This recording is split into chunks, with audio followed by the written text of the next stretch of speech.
కోరుకొండ మండలం గరగలంపాలెం 1000 మంది జనాభా ఉన్న ఊరు. 2019కి ముందు ఈ గ్రామం అభివృద్ధికి ఆమడ దూరంలో ఉండేది. ఇక్కడ ప్రజానికానికి సంక్షేమం అనేది ఒక తీరని కోరిక.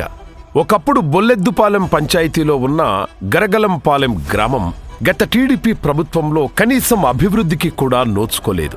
2019 ఎన్నికలలో ప్రజల ప్రేమాభిమానాలు గెలుచుకున్న ప్రజానాయకుడు జక్కంపూడి రాజా గెలిచిన తర్వాత అభివృద్ధికి నోచుకోలేని ఎన్నో గ్రామాల రూపురేఖలు మార్చి నియోజకవర్గాన్ని అగ్రగామిగా నిలపాలన్న దృఢ నిశ్చయంతో పనిచేస్తున్నారు.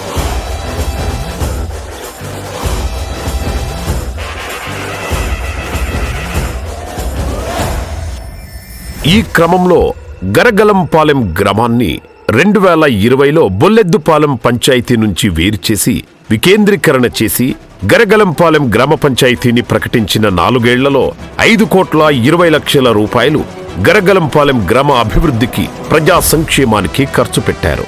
గతంలో కనీసం వీధి లైట్లు కూడా లేని గరగలంపాలెం గ్రామాన్ని ఎమ్మెల్యే జక్కంపూడి రాజా గారు నియోజకవర్గంలోనే మోడల్ విలేజ్ గా తీర్చిదిద్దారు. 1000 జనాభా ఉన్న ఊరికి అభివృద్ధి కోసం 1,50,00,000 రూపాయలు, సంక్షేమానికి 3,60,00,000 వెచ్చించిన తీరు చూస్తే జక్కంపూడి రాజా గారి పరిపాలన దక్షత ఎంత గొప్పదో అర్థమవుతుంది. మునుపెన్నడూ లేని అభివృద్ధిని చూసి గరగలంపాలెం ప్రజలు జయహో జగనన్న, సాహో జక్కంపూడి రాజన్న అంటున్నారు. మన జక్కంపూడి రాజా గారు పంచాయతీని 600 ఓట్లను ఎడదీసి ఈ గ్రామానికి తెచ్చి అభివృద్ధి, డ్రైనేజీ కానీ, సిమెంట్ రోడ్లు కానీ, ఓ పింఛనీ కానీ తీసుకోకుండా ఎంత డెవలప్మెంట్ చేశారన్నదే ప్రజలకు తెలుసు. మరి జగన్ గారు మళ్ళీ కావాలంటే ఎందుకంటున్నారో, ఈ గ్రామంలో ఈ డైన్ ఉంది, మా ఇంటికాడ సిమెంట్ రోడ్ లేదని కూడా ఒక్కడ లేడండి. ఇప్పుడు వచ్చండి, నాకు ఆధార్ కార్డు లేదండి, ఆధార్ కార్డు లేదని చాలా దగ్గరికి తిరిగానండి, అయినా పని అవ్వలేదు. అప్పుడు మా ఎమ్మెల్యే రాజాబాబు గారి దగ్గరికి వెళ్ళామండి. ఆ రాజాబాబు గారి వల్ల నాకు ఆధార్ కార్డు రప్పించారండి. ఎమ్మెల్యే గారే మాకు మళ్ళీ రావాలని మరీ కోరుకుంటున్నామండి. జక్కంపూడి రాజా వచ్చిన తర్వాత మా స్కూల్స్ అన్నీ బాగున్నాయి, టాయిలెట్స్ కట్ట అన్నీ బాగున్నాయి, బాయ్స్కి గర్ల్స్కి కట్ట విడివిడిగా ఉన్నాయి. ముందైతే చాలా ఇబ్బందిగా ఉండేవాళ్ళం, ఇప్పుడు అయితే బాగానే ఉంటుంది. వాటర్ కూడా ఇంటికి వెళ్ళి రావాల్సి వచ్చేది, ఇప్పుడైతే స్కూల్లోనే వాటర్ ఏరో ప్లాంట్ కూడా ఇచ్చారు. చదువు కూడా చాలా బాగుంది. అందుకు ఇటువంటి ఎమ్మెల్యే ఎప్పటికన్నా మనకు రావాలి. రాజా గారి వల్లే మాకు పంచాయతీ ఏర్పడింది. ఎప్పుడో పూర్వం నుంచి కూడా పంచాయతీ లేదు మాకు. పంచాయతీ ఏర్పడ్డాక మా ఊరు ప్రెసిడెంట్ గారు అయ్యాక ఈ రోడ్లు, ఈ డ్రైనేజీలు అన్నీ కూడా చాలా బాగా ఎత్తున్నారు మాకు ప్రతి ఒక్కటి.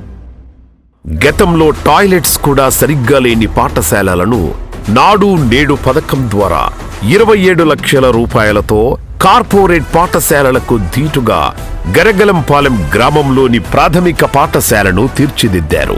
గరగలంపాలెం గ్రామంలో సీసీ రోడ్లు మరియు డ్రైన్లకు 49 లక్షలు ఖర్చు చేసి ఎనలేని అభివృద్ధిని చేశారు మన జక్కంపూడి రాజా గారు. ఒకటా రెండా, జగనన్న ప్రభుత్వంలో గరగలంపాలెం గ్రామ అభివృద్ధిలో భాగంగా ఇంటర్లింక్ కరెంట్ లైన్ కొరకు 10 లక్షల రూపాయలు, రామాలయం నిర్మాణానికి 10 లక్షల రూపాయలు, జిఎల్ఆర్ వాటర్ ట్యాంక్ మరియు మోటార్ కొరకు 7 లక్షల రూపాయలు, ఓహెచ్ఎస్ఆర్ వాటర్ ట్యాంక్ మరియు పైప్ లైన్ల కొరకు 42 లక్షల రూపాయలు, ఇలా కోట్ల ఖర్చుతో గరగలంపాలెం గ్రామాన్ని అన్ని విధాల అభివృద్ధి చేసి చూపించారు ఎమ్మెల్యే జక్కంపూడి రాజా గారు.